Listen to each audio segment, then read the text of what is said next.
Bienvenidos, buenos días, son las 6 de la mañana en punto. Seguimos acompañándolos en Mañanas Blue. Hoy jueves 12 de febrero, amanecemos en Bogotá con una temperatura de 10 grados, cielo parcialmente nublado y pronóstico de lluvia, según reporta de nuevo el IDEAM. Amanecemos con una nueva declaratoria del gobierno del presidente Gustavo Petro del estado de emergencia económica, social y ecológica. Es el cuarto estado de emergencia en lo ocurrido del gobierno del presidente Gustavo Petro, 3 de ellos focalizados, una emergencia nacional que fue la que suspendió la Corte Constitucional hace 2 semanas. El motivo de esta nueva emergencia es recaudar fondos para atender la crisis ocasionada por la emergencia de las lluvias, emergencia invernal en gran parte del país. Como no ocurrió el milagro que esperaba el presidente Petro, no iba a ocurrir porque la Corte no citó ni sala extraordinaria y el decreto de la emergencia de diciembre ya había caducado. Finalmente el gobierno expidió el decreto 0150 anoche muy tarde, en el que abre la puerta a esta posibilidad de expedir decretos con fuerza de ley para poder facilitar el recaudo. En principio, en otros gobiernos, la emergencia económica y social se utilizaba para cambiar la destinación de recursos del presupuesto con el fin de llevarlos a la atención de situaciones críticas. En este caso, el gobierno del presidente Gustavo Petro declara esta emergencia para 8 departamentos, los más afectados por las lluvias, que son Córdoba, Antioquia, La Guajira, el departamento de Sucre, Bolívar, Cesar, Magdalena y Chocó, por cuenta de las inundaciones causadas por los frentes fríos, por la variabilidad del clima en las últimas semanas, que ya deja 252.000 damnificados y 10 personas fallecidas. Digo que el gobierno aquí tiene una variación porque en este caso, en principio, el recaudo que busca hacer de 8 billones de pesos no sería a través de reubicar, por ejemplo, el saldo de las regalías o de reubicar otro tipo de rubros en el presupuesto, sino que habilitaría al gobierno, y es en lo que piensa el ministro de Hacienda, en el recaudo de nuevos impuestos. Esta emergencia se decretó por 30 días y, como les digo, lo que anticipa el Ministerio de Hacienda es la creación de un impuesto al patrimonio de las grandes empresas. Dice el gobierno las 15.000 empresas más grandes, dice el presidente las empresas de los más ricos. En realidad son aquellas empresas cuyo patrimonio líquido sea superior a los 10.000 millones de pesos, que estarán divididas en 2 partes, según anticipó el ministro el martes. Las que tengan patrimonios de entre 10.000 y 30.000 millones de pesos pagarán un impuesto al patrimonio del 0,6%, y las empresas con patrimonio superior a los 30.000 millones de pesos pagarán el impuesto de 1,2%. Y ya se hacen cálculos y el pago sería millonario, sobre todo por parte de las grandes empresas, y esto ya genera muchas críticas, entre otros, por supuesto, de los empresarios. Estos 8 billones de pesos que el gobierno pretende recaudar para atender las emergencias que estamos viendo en Ditu y en YouTube, los diques reventados, las sabanas inundadas, serían para atender a los 253.000 damnificados, reparar 12.000 viviendas, reconstruir otras 4.200 y construir o reparar puentes, carreteras, escuelas y centros de salud. El gobierno pensando en nuevos impuestos, pero gastando como si tuviera recursos. Esta mañana la Contraloría revela que solamente en el mes de enero pasado, antes de la entrada en vigencia de la Ley de Garantías, escuchen la cifra, se firmaron 521.000 contratos directos que tienen un costo de 14 billones de pesos. Eso es sumando lo que ocurre en nivel nacional y a nivel local. Pero hablando solamente del nivel nacional, el gobierno del presidente Petro en enero pasado suscribió exactamente 164.813 contratos bajo modalidad de contratación directa por un valor de 14.86 billones de pesos, es decir, casi 2 veces lo que está buscando recaudar por impuestos a través de la emergencia económica es lo que gastó el gobierno en contratos directos antes de la entrada en vigencia de la Ley de Garantías. Esto es un aumento del 52% en contratación comparado con enero del 2022, y por supuesto que llueven críticas porque se abre la duda sobre si estos contratos directos tienen relación con la época electoral, sobre si esto tiene que ver con intenciones políticas del gobierno nacional. Por eso es que los gobernadores, a través de la Federación de Departamentos, han hecho propuestas que el gobierno por ahora ha desechado. en torno a que se debería adelgazar el gasto y usar recursos de regalías que están sin ejecutar. El presidente dice que eso no es cierto, como la plata del Fondo de Ciencia y del Fondo Ambiental. El presidente dice que en el Fondo Ambiental, por ejemplo, quedan solamente 500 mil millones de pesos y que ya están comprometidos para las comunidades afro. En segundos también les voy a hablar sobre otro decreto, el decreto del Ministerio de Defensa, que es impulsado por el presidente Petro, con el que retiró de la policía al general Edwin Urrego, hasta hace unas horas comandante de la policía en Cali, que se ha convertido en el nuevo enemigo del gobierno, acusado de supuestamente intentar un complot contra el presidente, intentando ponerle drogas en uno de sus vehículos, evitando supuestamente, ese era el objetivo, decía el presidente Petro, su encuentro con el presidente de los Estados Unidos, Donald Trump. El presidente Petro, sin mencionarlo, acusó al general Urrego, que llevaba 33 años de servicio. Dijo ayer aquí en Mañanas Blue el general Urrego que estaba dispuesto a someterse al polígrafo. La verdad es que la molestia de algunos integrantes del gobierno con el general Urrego viene desde el año pasado, particularmente la molestia del ministro del Interior Armando Benedetti por cuenta, entre otras cosas, del allanamiento de la Corte Suprema a su casa en Lagos de Caujaral y de lo que el ministro asegura son sobrevuelos con drones y con helicópteros sobre su casa. El ministro Benedetti anoche emite un video muy duro en el que dice que al general Urrego lo sacaron porque sí estaba intentando un plan criminal contra el presidente Gustavo Petro. Ya les voy a hablar de las hipótesis de la policía sobre el nuevo caso de sicariato en Bogotá. Fue asesinado el empresario del arroz, Gustavo Andrés Aponte, y su escolta Luis Gabriel Gutiérrez en la calle 85 con carrera séptima. No pudieron salvarle la vida en la clínica del Country. Muy grave la situación que se presentó en ese punto. La policía dice que evidentemente es un caso de sicariato.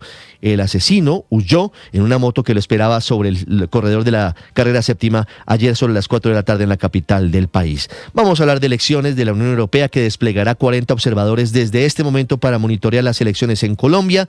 Les hablaré de la división que sigue en la izquierda. Iván Cepeda dice que él no va a hacer ningún acuerdo con Roy Barreras, que irá solo por el pacto histórico a la primera vuelta del 31 de mayo. Y les hablaré también de Venezuela, de la visita del secretario de Energía de Estados Unidos, Chris Wright, de la visita de cómo de nuevo ondea la bandera estadounidense en el Palacio de Miraflores, cómo cambian las cosas apenas en un mes después de la captura de Nicolás Maduro, de la insurrección, de la insubordinación de Diosdado Cabello, insubordinación velada en su programa, y también les hablaremos de fútbol. Millonarios volvió a ganar en el Campín, derrotó 1-0 a Águilas Doradas con gol de Radamel Falcao García. Es un gusto saludarlos, acompañarlos en este jueves 12 de febrero, son las 6 de la mañana y 8 minutos. Es un gusto acompañarlos. Vamos a continuación con lo más importante de Colombia y del mundo en Voces y Sonidos en Mañanas Blue. De emergencia es porque vienen hechos sobrevinientes. Por eso hay que sacar un decreto de emergencia en donde el principal, puesto impuestos a los mega ricos. El país amanece con un nuevo decreto de estado de emergencia social y económica para atender una crisis sin precedentes ocasionada por las fuertes lluvias que afectan a 8 departamentos del país. El gobierno asegura que los recursos actuales son insuficientes y estima que se necesitan cerca de 8 billones de pesos. El gobierno asegura que los recursos actuales son insuficientes y estima que se necesitan cerca de 8 billones de pesos adicionales. El ministro de Hacienda, Germán Ávila. El impuesto al patrimonio a personas jurídicas se inicia a partir de unos patrimonios líquidos de 200.000 VTs, que equivalen más o menos a 10.000 millones de pesos, y a esos patrimonios para el año 2026 se les establecería una tarifa marginal de 0.6% como impuesto. Mientras tanto, el director de la Unidad Nacional de Gestión del Riesgo y Desastres, Carlos Carrillo, quien está atendiendo la emergencia, sostiene que con decenas de miles de hectáreas inundadas,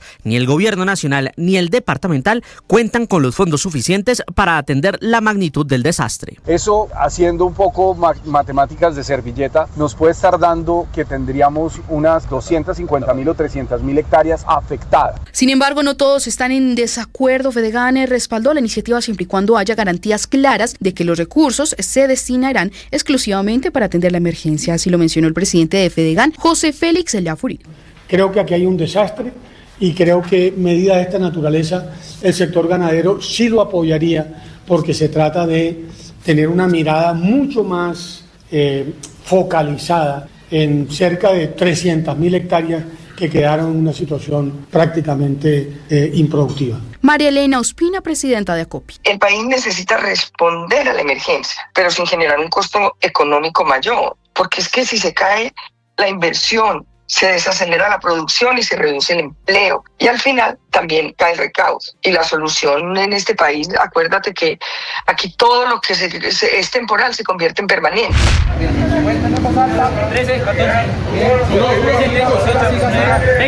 Sicarios asesinaron a 2 personas a la salida de un gimnasio en el norte de Bogotá. Los asesinos abrieron fuego contra el arrocero Andrés Aponte Fonnegra y su escolta. El empresario y su guardaespaldas fueron trasladados a la clínica del Country, a donde llegaron sin signos vitales. El general Giovanni Cristancho, comandante de la Policía de Bogotá. Se evidencia que es un acto sicarial totalmente planeado. Haciendo la trazabilidad de las cámaras podemos evidenciar que estas personas llegaron a esperar a su víctima 15 minutos antes, no fue más, que planearon la forma de caracterizar al sicario porque estaba de corbata, y asimismo donde ubicaron la motocicleta también está totalmente planeado.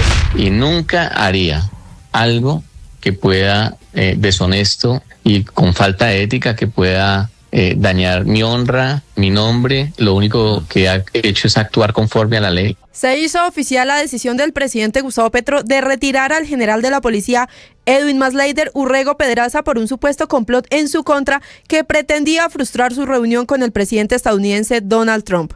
Hay un general que ordenó retirar de la policía, tiene una misión extraña, alguien le dio la orden, no, obviamente no nosotros, para ponerme sustancias psicoactivas en el carro. Ese tiene que ver con usted.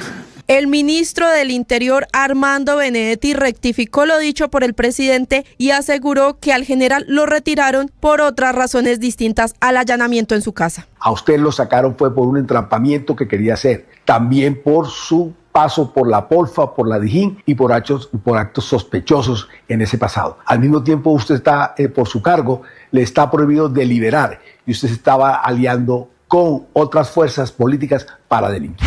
Jorge Iván Cuervo es oficialmente el nuevo ministro de Justicia del gobierno de Gustavo Petro. En la casa de Nariño, en un protocolo en el que no estuvo el presidente, firmó el decreto para asumir el cargo.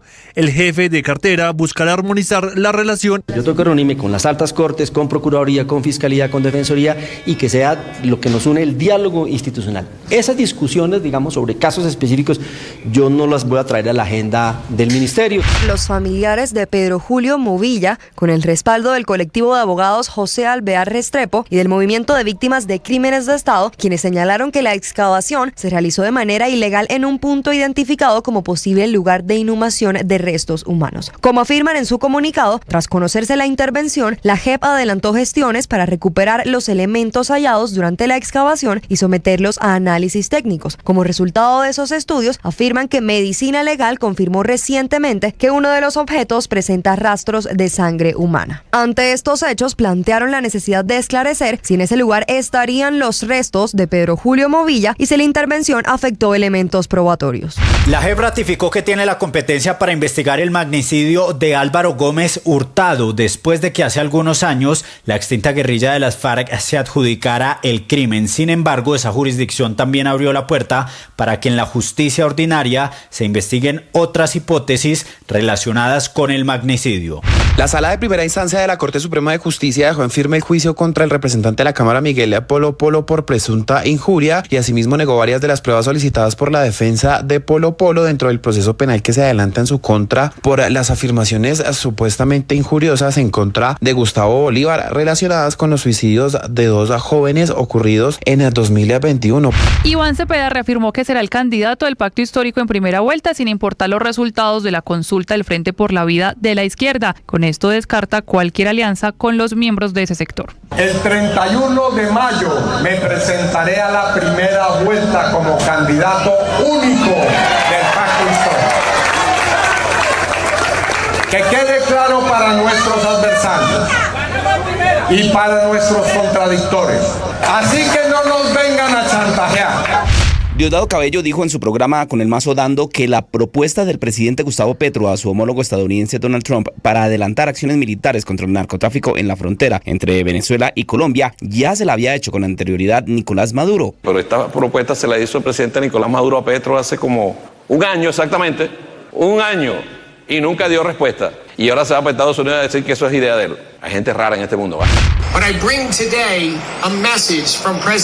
El secretario de Energía norteamericano Chris Wright llegó acá a Caracas, ha sostenido una serie de reuniones, todas en torno al tema petrolero y energético aquí en Venezuela. La más importante, sin duda, la que sostuvo en el Palacio de Miraflores. Esto decía Delcy Rodríguez. Damos la bienvenida y la apertura a esta agenda energética, asociación productiva a largo tiempo.